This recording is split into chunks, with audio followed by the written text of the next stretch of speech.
¿Por qué la sociedad del Estado en manos de los políticos profesionales es un arma mortal para el astillero Río Santiago? Bueno, en primer término, el argumento no es técnico, sino político. El problema no está en el articulado del proyecto de ley que presenta ATE, sino en la intención política de ATE.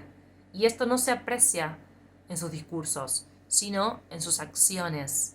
El proyecto de ley puede estar bien concebido técnicamente. Ahora, lo que hay que observar es lo que hacen, no lo que dicen, porque ahí está su verdadera voluntad política.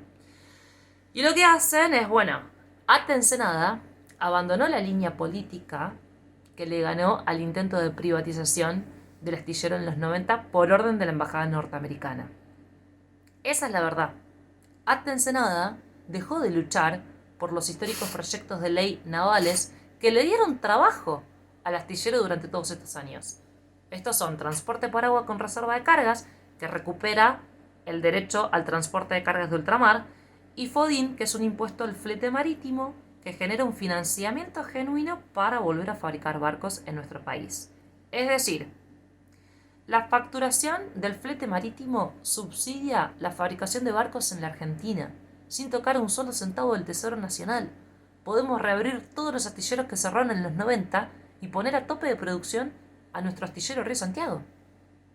Pero claro, para los políticos profesionales y la embajada norteamericana, que lo que quieren es una Argentina desindustrializada, endeudada y pobre, estos proyectos chocan de frente contra sus intereses, porque significan un circuito virtuoso que genera ingresos, trabajo y reconstruye la flota nacional. Le dan razón de existir al astillero. Recuperan lo que los políticos entregaron en los 90, vuelvo a repetir, reserva de cargas y financiamiento naval. Fundamentales, sin los cuales ningún astillero tiene razón de ser. Y vale aclarar que después de los 90 ningún gobierno se ocupó de recuperar lo perdido. La embajada norteamericana todos estos años puso valijas de guita en contra de nuestros proyectos de ley, como bien le dijo Néstor Kirchner al ruso Moxon en el 2005. Porque era tal la presión política que ejercían estos proyectos de ley que a los laburantes les permitieron negociar contratos de obra, conseguir laburo. Y así se consiguió el remolcador para el Transona, los 5 cargueros para la Wilhelm Finance de Alemania, la reparación de media vida de la fragata Libertad y los contratos más importantes de la historia del astillero, que son el Eva Perón y el Juan Azurduy para la PDVSA de Venezuela. Entonces, abandonar reserva de cargas y FODIN son un poco más que un matiz o un leve cambio de rumbo. Significan marchar en dirección contraria a la política que le dio éxito a la resistencia obrera durante 30 años, aunque todos los gobiernos fueron privatistas.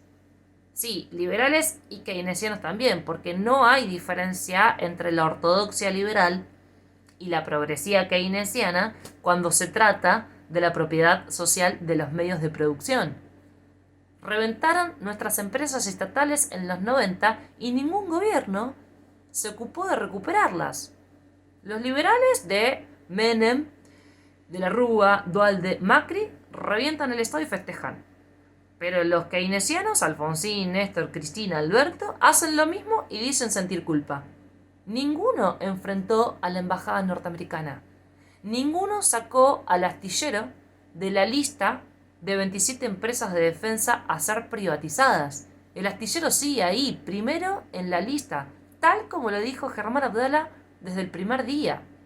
Entonces, compañeros, no nos mareemos con sus discursos. Son retóricos.